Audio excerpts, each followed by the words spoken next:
Bonjour et bienvenue dans cette deuxième vidéo sur le chapitre 2, les nombres entiers. Dans cette vidéo, nous allons voir pas mal de choses. Nous allons voir ce que c'est que la division euclidienne, nous allons définir ce que c'est que le diviseur d'un nombre entier, nous allons revenir sur les critères de divisibilité que vous connaissez déjà, et enfin, nous allons voir la méthode pour déterminer les diviseurs d'un nombre entier. Alors, voyons tout d'abord la division euclidienne. La définition nous dit, si nous avons deux nombres que je vais nommer grand D et petit d, donc deux entiers naturels, évidemment petit d doit être différent de 0, et bien la division euclidienne de grand D par petit d est donnée par l'égalité suivante, grand D est égal à petit d fois Q plus R. Alors j'y reviendrai tout à l'heure, mais le fait que R soit strictement inférieur à D est extrêmement important. Alors qu'est-ce que c'est que grand D petit d? Eh bien, vous voyez la représentation que vous connaissez de la division euclidienne. Grand D, c'est ce qu'on appelle le dividende. Petit d, c'est ce qu'on va appeler le diviseur. Q, c'est votre quotient. Et le reste, c'est R. Donc vous voyez que dans l'exemple ici, on a bien 148 qui est égal à 12 fois 12 plus 4. D'accord? Donc on retrouve bien l'égalité suivante. Alors pourquoi est-ce que c'est important de préciser que le reste doit être strictement inférieur à votre diviseur? Bien, imaginez qu'on écrive la chose suivante. Vous voyez que ça c'est juste. 148 est bien égal à 12 fois 10 plus 28. Je vous rappelle que 12 fois 10 ça fait 120, plus 28 ça fait 148.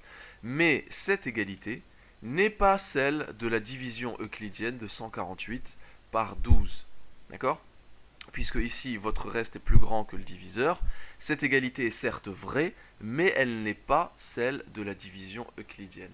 La seule égalité pour la division euclidienne de 148 par 12, c'est 148 est égal à 12 fois 12 plus 4. Et vous voyez que ici 4 est plus petit que le diviseur. D'accord? Donc faites bien attention, si on demande la définition de la division euclidienne, eh bien on a l'égalité avec le fait que le reste est strictement inférieur au diviseur. Bien. Voyons maintenant la définition du diviseur d'un nombre et d'un nombre entier. Alors si on a deux nombres A et B, avec B encore une fois différent de 0, eh bien dire que A est divisible par B, ou dire que B est un diviseur de A, ça veut dire que le reste de la division euclidienne de A par B vaut 0. Donc, dès l'instant où le reste de votre division euclidienne est égal à 0, on peut considérer que le nombre A est divisible par le nombre B.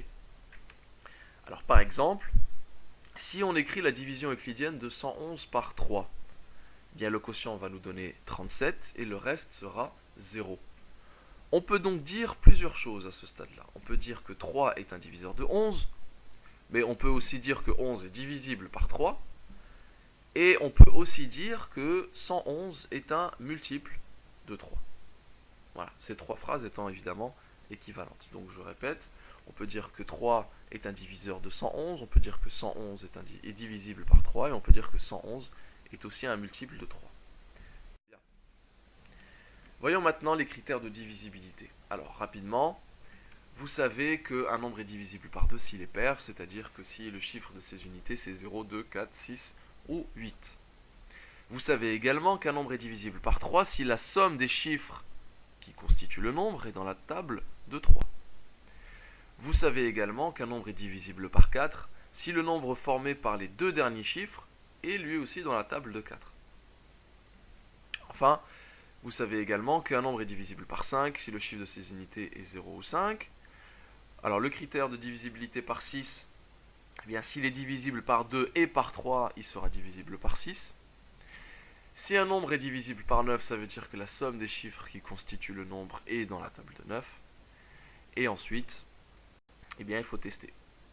Je rappelle, si un nombre est divisible par un autre, ça veut dire que le reste de la division euclidienne est égal à 0. Bien. Voyons maintenant le savoir-faire numéro 1, à savoir trouver tous les diviseurs d'un nombre. On va parler de la méthode.